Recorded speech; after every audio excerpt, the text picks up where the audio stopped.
Hi guys, welcome to DIY Do It Yourself with Miss Marina. Today I am going to be doing a homemade hand sanitizer.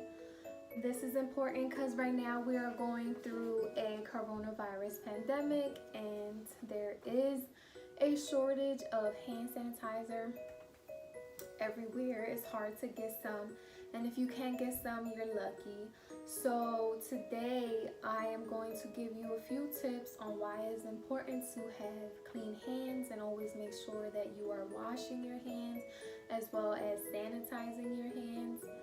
So if you go out to the store and you're touching things like, oh, I like this notepad, or oh, I'm gonna buy this box of cookies, you're not really sure who touched those cookies before you did. You're not sure where the packaging came from, who was handling it. And you have to make sure that you don't touch your face. So if someone touched something that you touched, or you're unaware that they touched it, it's important that as soon as you get home, if you have Lysol, because this is what I do, you have Lysol spray or any type of disinfectant spray, I usually will spray down whatever I just bought and I let it sit there for about 3 to 5 minutes before I take it out and put it in my cabinets. And then I go right to my kitchen and I get some of my hand soap and I scrub my hands for about 20 to 30 seconds. And when you're washing your hands, you want to make sure that you're getting in between your fingers, both sides. If you have long nails, you want to make sure you're getting into your nails.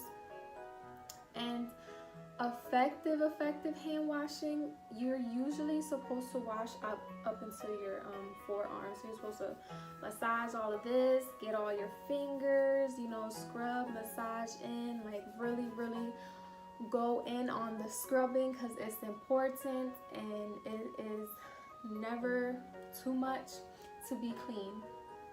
So after you are thoroughly scrubbing your hands and you dry them off,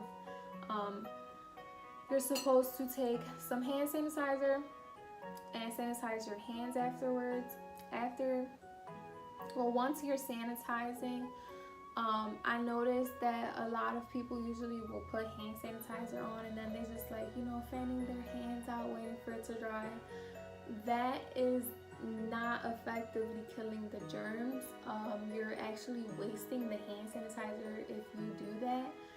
When you're putting hand sanitizer on and you're making sure that you're effectively rubbing it in, you have to keep going with your hands and going until you feel that your hands are completely dry. So no fanning out, because then you're just wasting the hand sanitizer.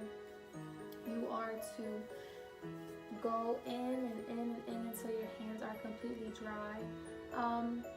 Because there has been a lot of hand washing and sanitizing, personally for myself, my hands get dry. My hands get dry, and it is always important to make sure that you are moisturizing. So after you wash your hands and put your sanitizer, if you feel as though your skin is dry, it is always good to put some lotion. It's a big important thing because you don't want to have dry, cracked up skin. So another thing also is make sure when you are going out to the stores, or even if you're going out for a walk outside and you're going to be walking around a few blocks or so, some people like to go to the park and continue doing daily activities. Make sure you are always wearing a mask. Always wear your mask, and wear it the right way, over your nose and covering your mouth. Don't have your mask just hanging right here and your nose is all out, because then, it defeats the purpose.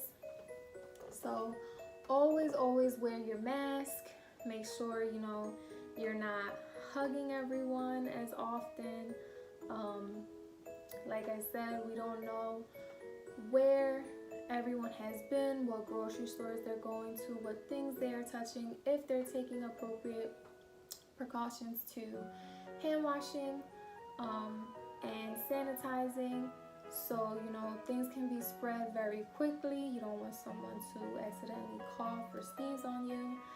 That can be a little tricky right now because it is allergy season. So that is something that, you know, a lot of people are suffering from right now. So we can't always assume, oh my God, because they sneeze, they got the coronavirus. But just make sure you're keeping your distance, you're wearing your mask.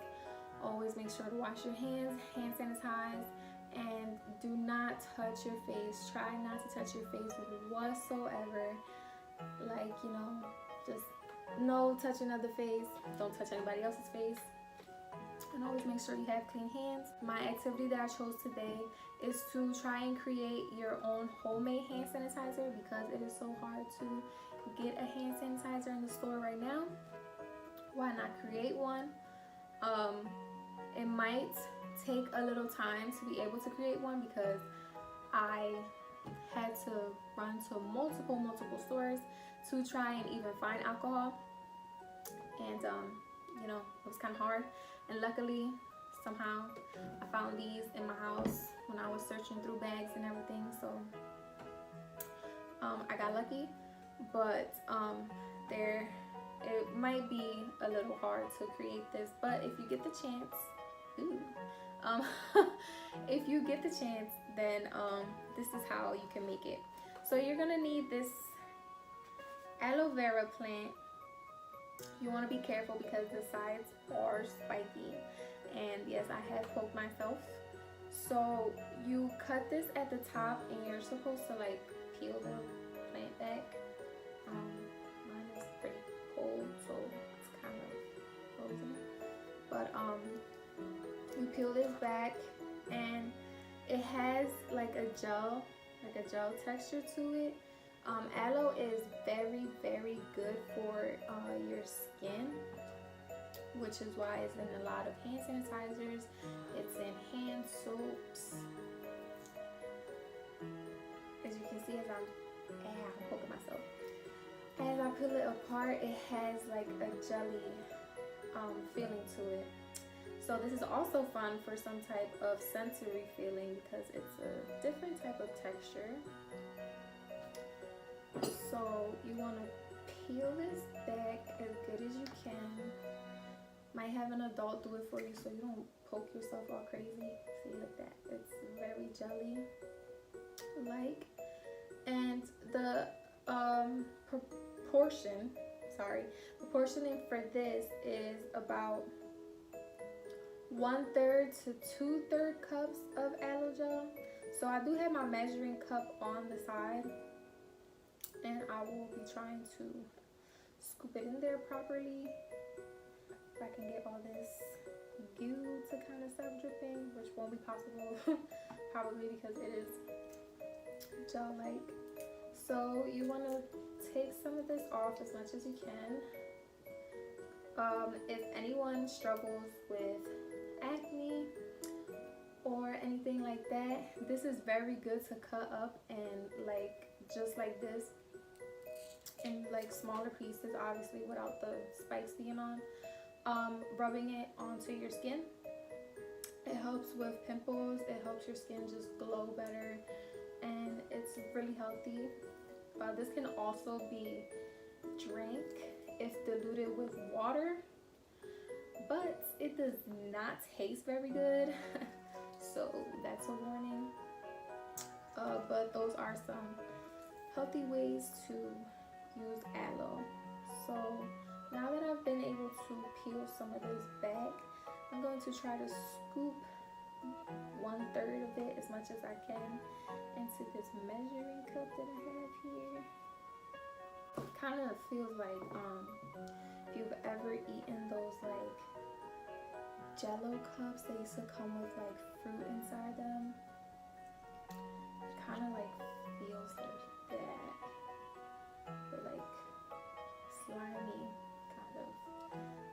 These guys might like the feeling because I know slime is really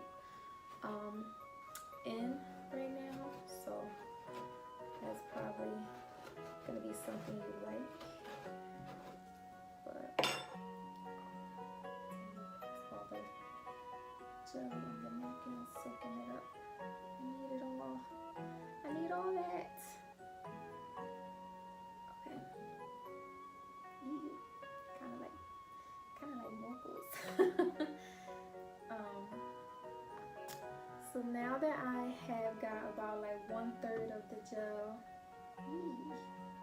into the cup, I'm going to put it into my bowl here. I'm going to try to crush it up a little bit as much as I can.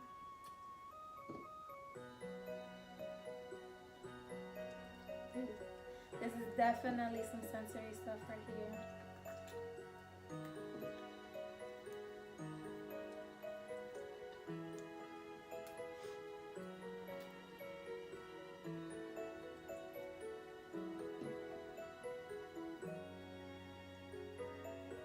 And actually, while you're doing this, you kind of moisturizing your own hands, because aloe moisturizes the skin. So. And now I'm going to add my alcohol. So I saw to add 2/3, so I'm going to add about 1/3 of the white alcohol and 1/3 of this green alcohol that I have. And when you mix it together, if you feel as though it may be too much alcohol, you can just add more of the aloe vera.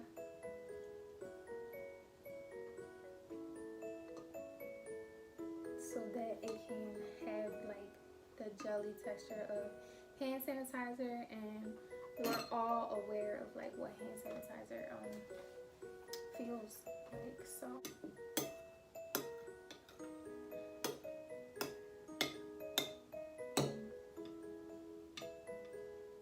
maybe I should get a fork.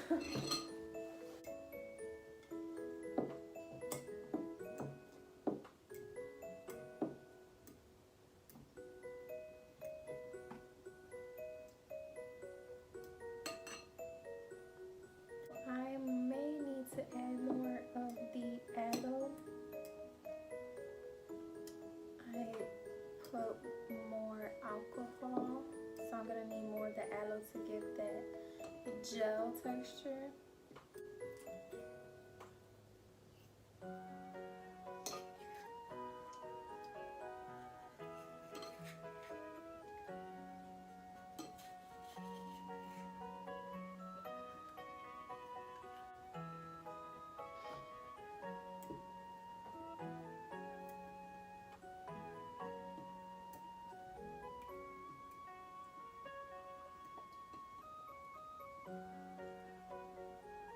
Okay, so it's kind of getting there.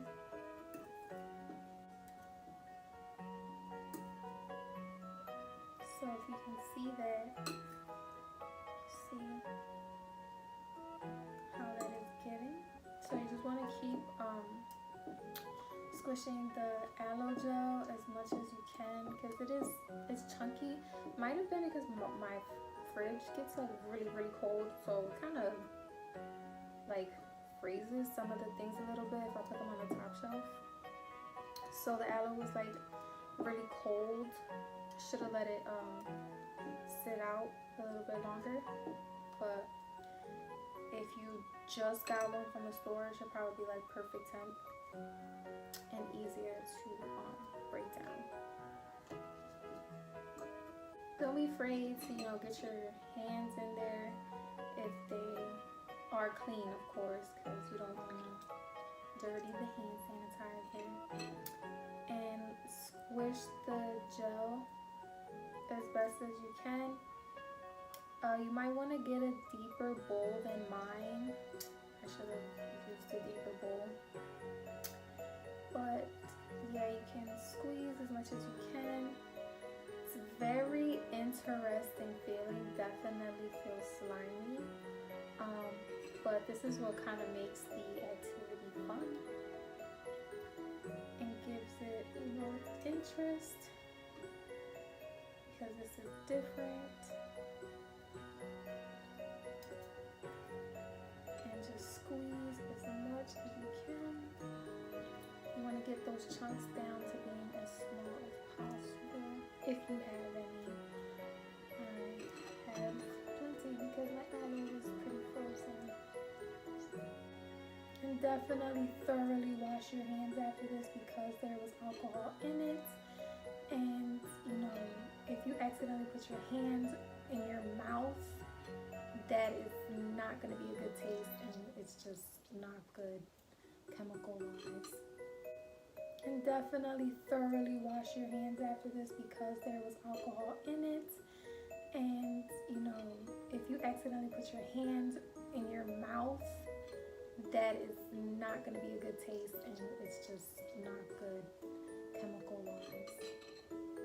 So I believe I'm good to transfer into a bottle.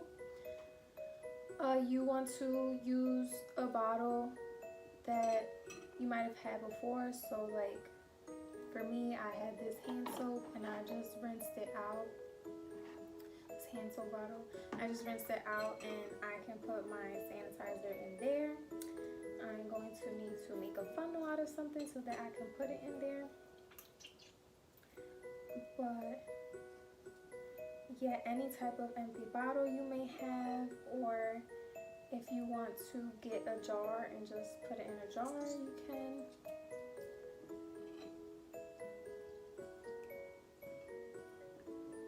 But once you have that very, very jelly-like texture, you have completed your hand sanitizer. There is another thing that you can add to it, but it's completely optional. And if you might have any allergic reactions to anything, then I would not advise to put it in there. But if you don't and you would like to add some type of scent to it, you can use a essential oil. The common essential oils that are used in homemade hand sanitizers would be like lavender, peppermint, things like that. They're very useful when it comes to anxiety and stress. So the smell of it is like a type of feeling. I have peppermint, so I'm probably gonna just do maybe like 2 drops the most, because essential oils are strong. So I'm just gonna do 2 drops.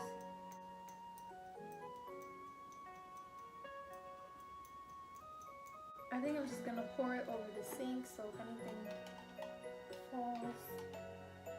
And this is my homemade hand sanitizer, and I put on my hands, and it definitely feels like sanitizer. So effectively sanitizing your hands, you go until it is completely dry. And this is my activity on how to be safe and do effective hand washing and sanitizing. Thank you guys for watching, and I hope you enjoy this when you are trying it on your own. Have a good day. Bye.